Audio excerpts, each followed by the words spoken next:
information from my side, and let me share the screen. So any doubts, any issues?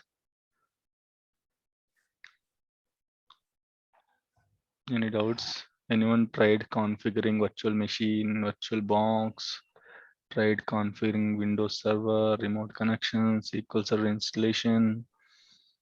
Sir, I installed that virtual box and Okay, also I installed that Windows Server 2012 very good. or so. But Okay, when I open that, I'm seeing only that black screen, sir, in that virtual box. black screen. Okay, very good. So do you remember which option you selected while installing the Windows operating system? There are 4 operating systems in the same file. 1, 3 are command prompt operating systems. 2, 4 are GUI operating systems. If you select either 1 or 3, you will get black screen after installation. If you choose 2 or 4, you will get GUI installation, GUI setup. Okay, so probably either you select 1 or 3. Okay, so again, what we are going to do is remove the machine, recreate the machine, and in the beginning, once you attach the operating system, in the beginning only it will ask you, okay, 4 options you will get. First and third option is for command prompt installation. You won't see any screen, you will simply see the black screen. And second and fourth options are GUI. Either you can select second option or you can select fourth option. Okay. Okay. Yes, and one more thing again, some of you people are practicing from the new laptop. I told you, right, for new laptop, it will show you while configuring, while creating the machines and all. Okay.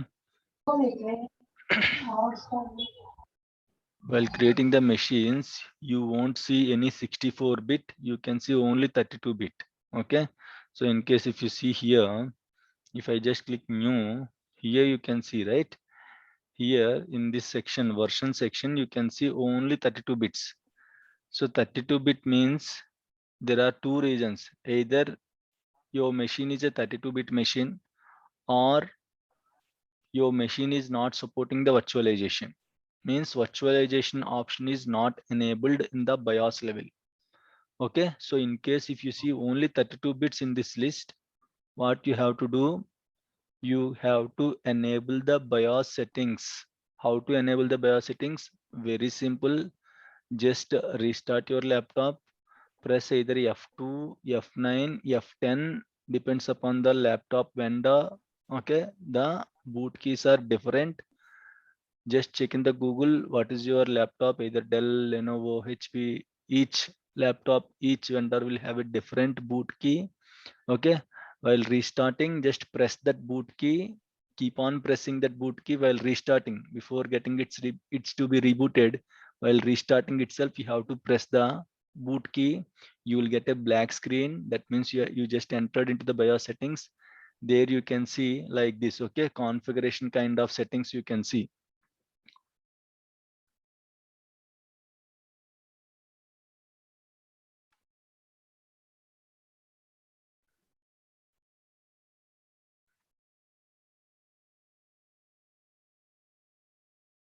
Okay, so you can see like this kind of screen. Okay, advanced option and Intel virtualization technology enabled or disabled. Okay, so like this also you can see this kind of screens, also virtualization technology enabled or disabled. For latest versions Windows 10, you will see like this security. Sometimes you can see in the security option virtualization technology enabled or disabled. So usually it will be disabled. Okay, use only arrow keys. Okay, then you will get an option like this. Once you go to the up arrow, down arrow, you have to use. Okay, once you go to the Intel virtualization technology option, just hit enter. Then you can see a pop-up like this, enabled or disabled. If it is disabled, enable it. If it is enabled, don't do anything. Okay, if it is enabled, don't do anything. If it is disabled, then just hit enter. Then you will get 2 options like this. Select enabled option. Okay, then hit enter. Then finally you can see F10 save settings exit, something like that. Okay, so like this you can press F10 so that the settings will be saved and you can exit from the machine. Okay, sometimes you can see in the configuration settings, same option here, you can see advanced tab, right? Sometimes you can see configuration tab. In the configuration tab you can see boot settings. Okay, so that you are able to turn on the virtualization enabled. Okay, so that then only you can create, or else you can see, okay, 64-bit here. Sometimes even though you install, sometimes you are going to get the errors. For that also the same solution. Okay, you have to enable the virtualization on the boot level so that the issue is going to be fixed. Okay, in case if you still have any issues, I cannot show you, right? Why? Because the laptop has to be restarted, so that I cannot share my screen, so it will be difficult. I'll plan one video, okay, and I'll upload that video into the YouTube in case if I get some time. Okay, still, okay, still if you have any issues, you can call me by enabling that settings. Okay, while if you are facing any difficulties in enabling that settings, just call me, just do a video call, I'll help you to enable the settings. Okay, fine. Any issues, any doubts? Sir, sir, this is Gurprasad. Hello. Yeah, tell me, Guru. Sir, sorry, మీరు screen అంటే నా screen share చేయడానికి అవకాశం ఉంది Yeah, sir. yeah, yeah, అంటే yeah. నాకు You can share the screen. You can share the screen. Let me give you the permissions. Yeah, you can share the screen.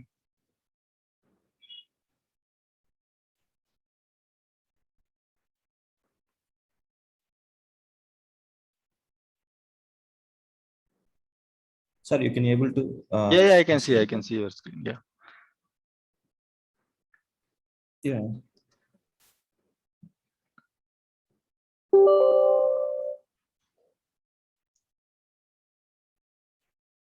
Sir ఇదే sir నేను start చేశాను చూడండి sir ఒకసారి.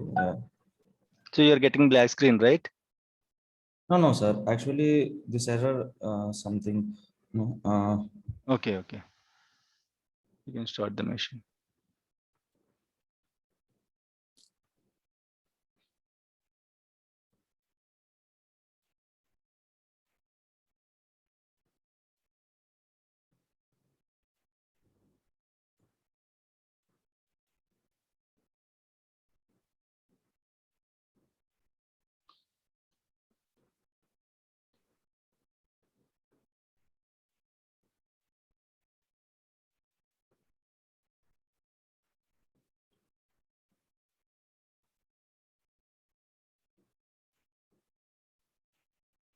Either you can see here, right? 2 or 4 second option or fourth option you can select. Okay, GUI in the brackets, it will clearly show you as a GUI.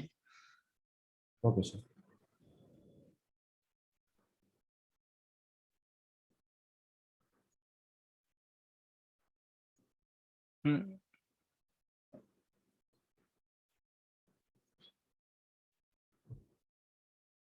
How much you have allocated? 22 GB, sir. Okay.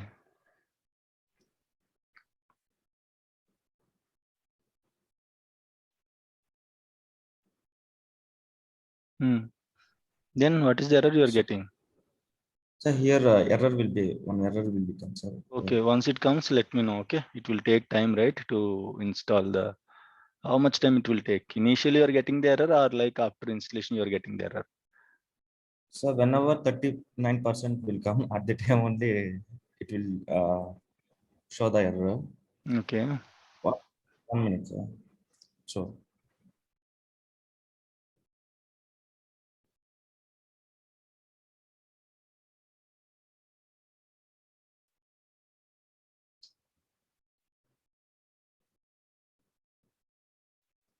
Yes. Okay, 1 minute, please. Yeah. Windows error, cannot sir. install required files. The files may be corrupt or missing. Make sure all files required for installation are available and restart the installation error code. Okay. Do one thing. Okay. Again, just download that file and try to install it. Okay. So maybe it was corrupted during the download, I guess. So that's why you're getting this issue. Again, just download the same file. Okay. And try to install it. Yeah. Anyone face these kind of issues? Windows operating system is corrupted kind of issues.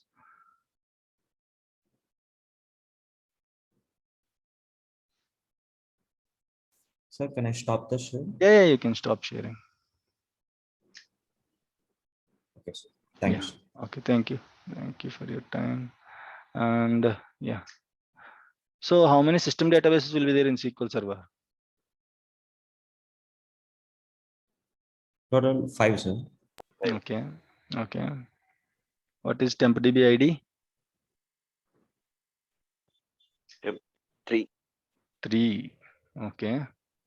What is ModelDB ID?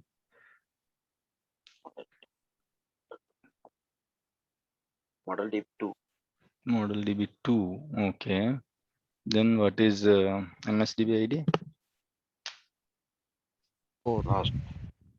4. Five. Okay. 5. What is that 5? No.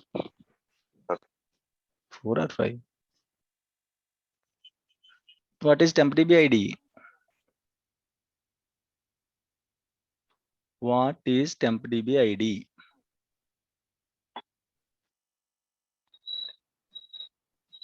2, sir. 2, sir. Okay. TempDB ID is 2. Okay. So how to check the IDs of all the databases? What is the query to check the IDs? Database IDs. Select Uh, start from system. Sys dot Sysalt files. sys files. Okay, fine. Any stored procedure for the same? I want to see the size of each database. I want to see the owner of each database. I want to see the ID of each database. Any stored procedure is there? Yes. DB help. DB help. DB. Not DB help. Okay, help DB.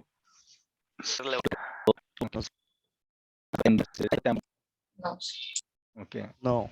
So how TempDB is used? All It will data run the processing will be done in process. MongoDB, Okay. right? Okay, fine. So right. So today we are going to do some deep dive into the internals of SQL Server. Okay, deep dive into the internals of SQL Server. So you all know SQL Server, the physical architecture and logical architecture of SQL Server. Okay, so I told you right earlier, if you remember or not. Okay, in the instance databases will be there.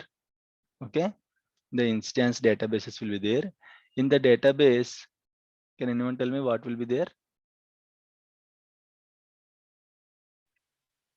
File The groups. File groups, very good. In the databases, we'll have file File groups. groups. Then Files and And file groups. files. the very good, excellent files and log file. Data file. Okay, why? Because log file doesn't belongs to any file group. In the files, in the data files, what will be there? Extents. Very good, Data, excellent guides, excellent. Extents will be there. In the extents, very good, super, Pages. super. Okay, this is the physical architecture, physical hierarchy of the SQL Server. Let's go with the logical hierarchy. Okay, what is the logical hierarchy? In the databases, what will be there? Server. And that is fine. You can forget about Windows Server. In the Windows databases, Server, what will be there? SQL, yeah, in database, schema. Yeah, very good. Schemas will be there. In the schemas, tables will be there. In the tables, you will have your columns and rows, Tables. records. Right, very Rows good. and Okay. columns. So, right, excellent. Okay, so let's discuss this architecture in today and tomorrow's class. Okay. So whenever you create a database, we are going to get two files. One is data file, second one is log file. Okay, so what is the difference between data file and log file? Why we should have two files? Why can't we create a database with a single file? What is the usage of these two files? Okay, let's discuss all the internals today. Okay, today or tomorrow. Right. So if you go inside the database is a collection of data file and log file, right? Data files cannot exist individually, right? Data files can exist only on the file groups.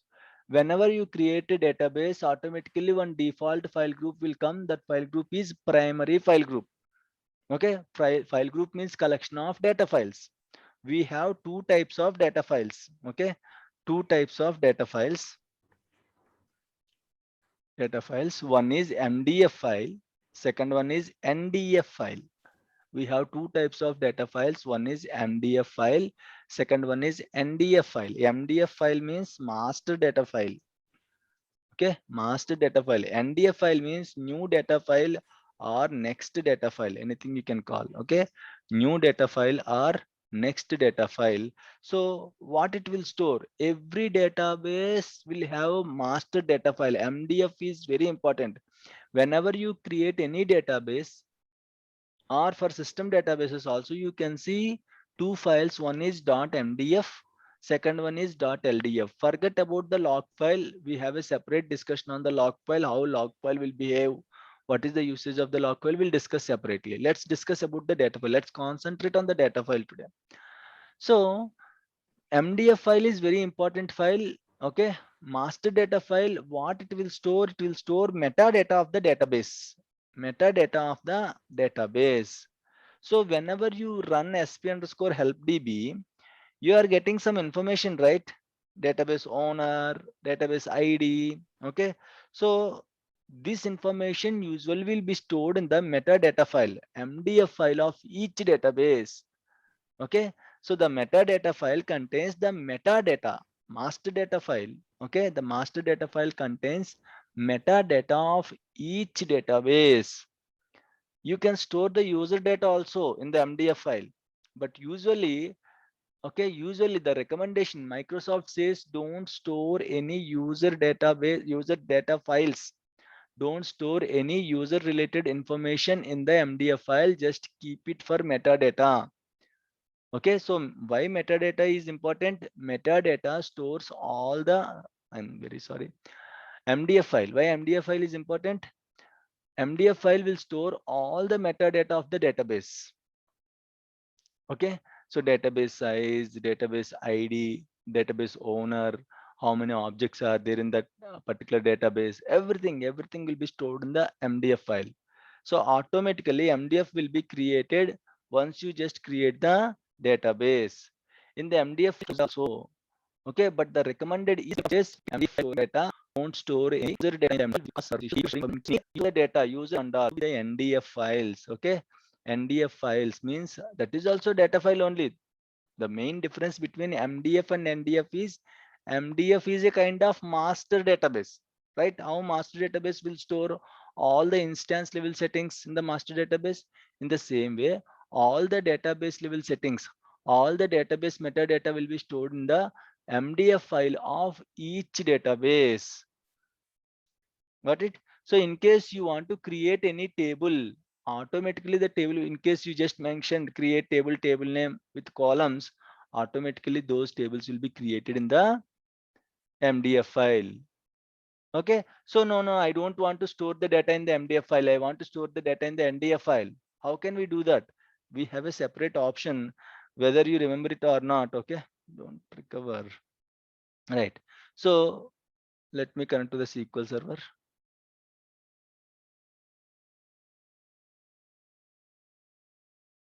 Right, connect.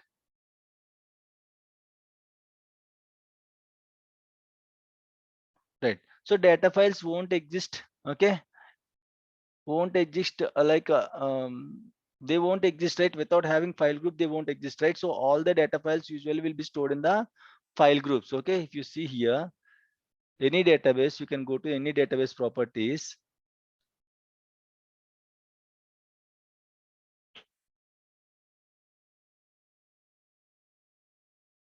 Right, if you go to the files, okay, there you can see data file. Okay, this is your MDF file. The first file is your MDF file, second file is your log file. Okay, you can see here the extension employee.mdf, employee_log.ldf. Okay, so if you see here, this is a data file. If you expand, you can see rows data, and this file is created on the primary file group. I told you, right, log file doesn't belongs to any file group.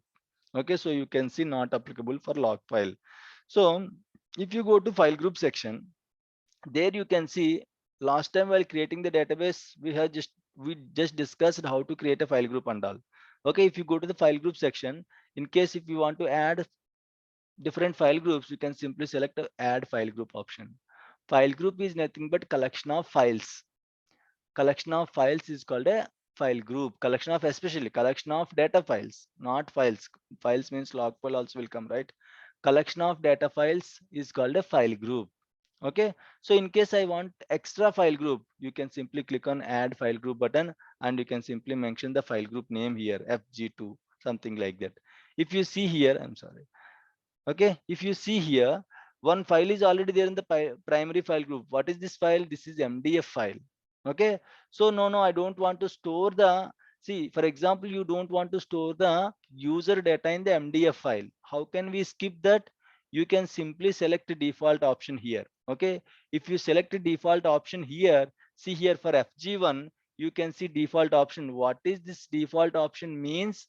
Whenever you are creating any new objects, by default they are going to be created in the FG1 only. So in the primary file group files, okay, in the primary file group files like MDF file is a part of primary file group, right? In the primary file group files like MDF, it will store only metadata.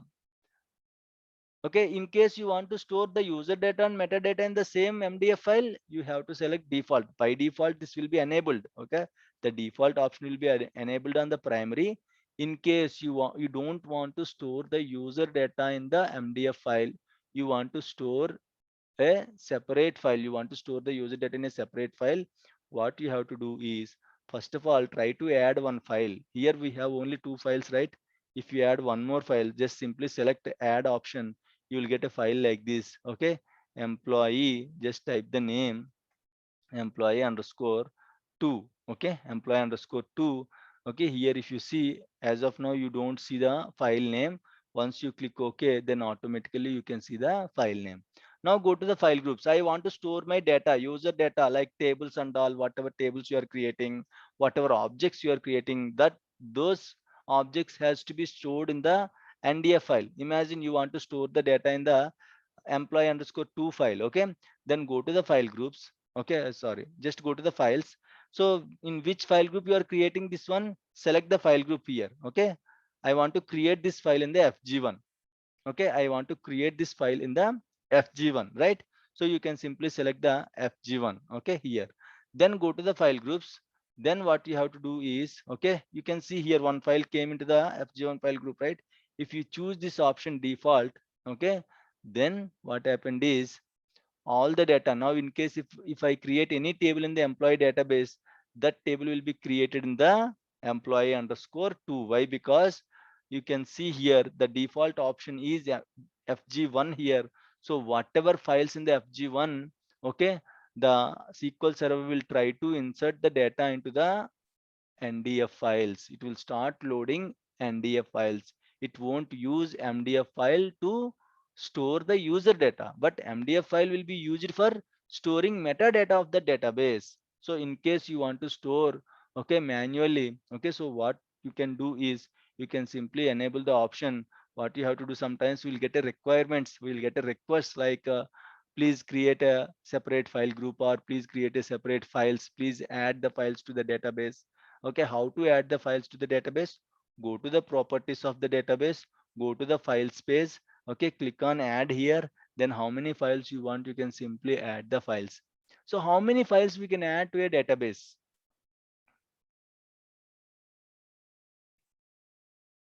How many files a SQL Server database will support? Remember guys, okay, whenever I'm asking how many, okay, this is the magic number in the SQL Server, 32,767. We can create 32,767 databases. Last time we just discussed, we can create 32,767 files. We can create 32,767 file groups. We can create 32,767 logins. We can create 32,767 users. Most of the objects, okay, if I ask how many databases, how many files, how many file groups, the answer is 32,767.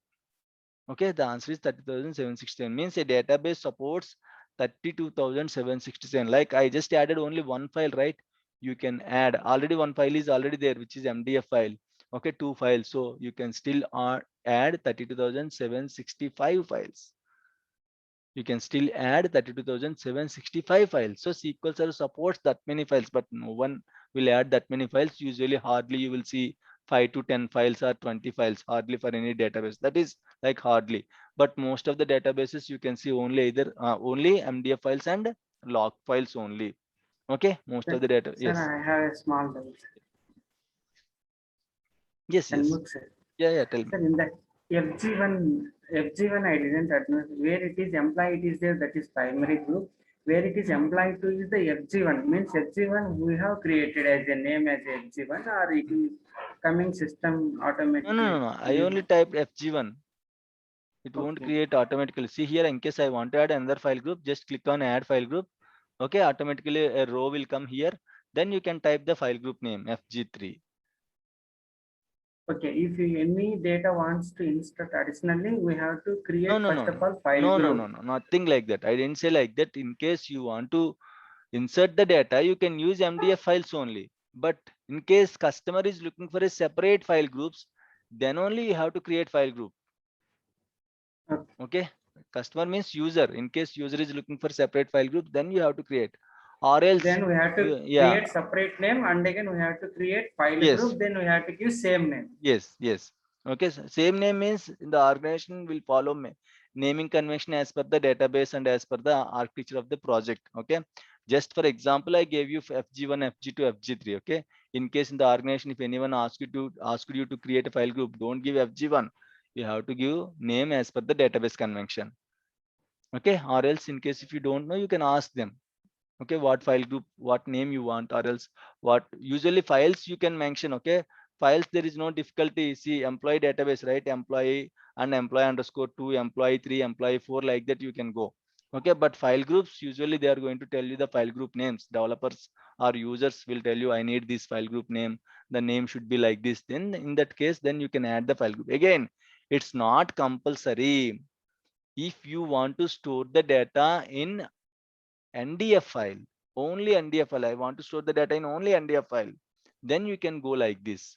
Or else if they are following the same standards like storing the data in the MDF file, no need to create any file groups or files. Simply you can store the files. In case if the file is completely full, then we'll go with the second file. We are going to add the second files in a separate drive. See, my employee database data file is currently 8 MB. Imagine I am storing this file in, the meeting is going to close now. Okay, let me reopen the meeting. Okay, please join immediately.